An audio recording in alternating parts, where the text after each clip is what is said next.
ਅਗਲੀਆਂ ਖਬਰਾਂ ਵੱਲ ਵਧਦੇ ਹਾਂ। ਕੈਲੀਫੋਰਨੀਆ ਦੇ ਵਿੱਚ ਅੱਜ ਤੋਂ ਕੈਲੀਫੋਰਨੀਆ ਦੇ ਕੋਸਟ ਦੇ ਉੱਤੇ ਕਾਫੀ ਜਿਹੜੇ ਆ ਮੀਂਹ ਤੇ ਸਨੋ ਜਿਹੜੀ ਆ ਉਹ ਪੈ ਸਕਦੀ ਆ। ਉਤਲੇ ਇਲਾਕਿਆਂ ਦੇ ਵਿੱਚ ਸਨੋ ਤੇ ਜਿਹੜਾ ਮੀਂਹ ਆ ਉਹ ਸ਼ੁਰੂਆਤ ਹੋ ਚੁੱਕਾ ਆ। ਸਦਰਨ ਕੈਲੀਫੋਰਨੀਆ ਦੇ ਕੋਸਟ ਦੇ ਵਿੱਚ ਸੈਂਟਾ ਬਾਰਬਰਾ ਤੋਂ ਲਾਸ ਐਂਜਲਸ ਦੇ ਵਿੱਚ ਇਹ ਫਲੱਡ ਵਾਚ ਵੀ ਕਈ ਥਾਵਾਂ ਦੇ ਉੱਤੇ ਜਾਰੀ ਕਰ ਦਿੱਤੀ ਗਈ ਆ।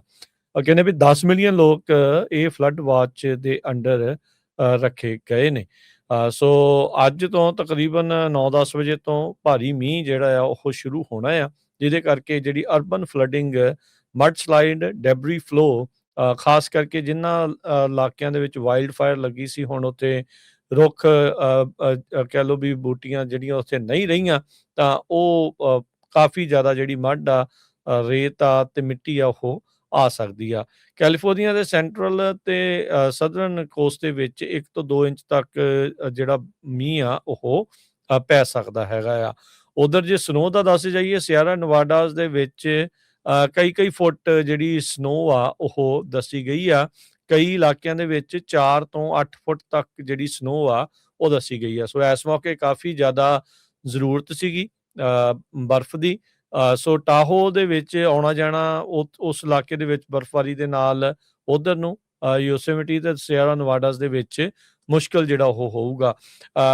ਇਹ ਮੀਂਹ ਦੇ ਵਿੱਚ ਨਾਲ ਹਰਜੋਤ ਸਿੰਘ ਜੀ ਕਈ ਥਾਵਾਂ ਦੇ ਉੱਤੇ 50 ਤੋਂ 70 ਮੀਲ ਦੀ ਰਫ਼ਤਾਰ ਦੀਆਂ ਤੇਜ਼ ਹਵਾਵਾਂ ਵੀ ਜਿਹੜੀਆਂ ਉਹ ਆ ਸਕਦੀਆਂ ਨੇ। ਸੋ ਕਾਫੀ ਸਟਰੋਂਗ ਥੰਡਰ ਸਟਾਰਮਸ ਇੰਪੈਕਟ ਕਰ ਸਕਦੇ ਆ ਸੈਂਟਰਲ ਤੇ ਸਦਰਨ ਕੈਲੀਫੋਰਨੀਆ ਦੇ ਜਿਹੜੇ ਉਹ ਕੋਸਟ ਨੂੰ। ਸੋ ਆਉਂਦੇ 2-3 ਦਿਨ ਆਪਾਂ ਨੂੰ ਜਿਹੜਾ ਮੀਂਹ ਕਣੀ ਆ ਉਸ ਦਾ ਸਾਹਮਣਾ ਜਿਹੜਾ ਉਹ ਕਰਨਾ ਪਵੇਗਾ।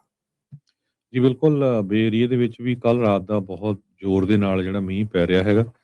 ਫਲੱਡਿੰਗ ਵਾਰਨਿੰਗ ਕਈ ਜਗ੍ਹਾ ਦੇ ਉੱਤੇ ਜਿਹੜੀ ਆ ਇਸ਼ੂ ਕੀਤੀ ਗਈ ਹੈਗੀ ਹੈ। ਲਾਈਫ ਥ੍ਰੈਟਨਿੰਗ ਫਲੱਡਿੰਗ ਰਿਸਕ ਜੋ ਇਸ਼ੂ ਕੀਤਾ ਗਿਆ ਹੈ ਕਿ ਬਹੁਤ ਭਾਰੀ ਮੀਂਹ ਪੂਰਾ ਕੈਲੀਫੋਰਨੀਆ ਦੇ ਵਿੱਚ ਪੈ ਰਿਹਾ ਹੈਗਾ, ਜਿਹਦੇ ਕਰਕੇ ਕਹਿੰਦੇ flash flood, rock slide, mud slide, steep trains ਦੇ ਲਾਗੇ ਆ ਸਕਦੀਆਂ ਹੈਗੀਆਂ। ਸਿਆਰਾ ਦੇ ਵਿੱਚ ਤੁਸੀਂ ਸਨੋ ਦੱਸੇ ਦਿੱਤੀ ਹੈ, ਕਈ ਜਗ੍ਹਾ ਦੇ ਉੱਤੇ ਲਾਸ ਐਂਜਲਸ ਵਾਲੇ ਏਰੀਏ 'ਚ ਇਵੈਕੂਏਸ਼ਨ ਵਾਰਨਿੰਗ ਕੀਤੀ ਗਈ ਹੈਗੀ ਆ। ਜਿਹੜੇ ਏਰੀਏ ਦੇ ਵਿੱਚ ਅੱਗਾਂ ਲੱਗੀਆਂ ਸੀਗੀਆਂ, ਪੈਲੀਸੇਡਸ, ਸਨਸੈਟ, ਹਰਸਟ ਵਾਲਾ ਜੋ ਏਰੀਆ ਹੈਗਾ, ਹਵਾਵਾਂ ਬਹੁਤ ਤੇਜ਼ ਹੈਗੀਆਂ।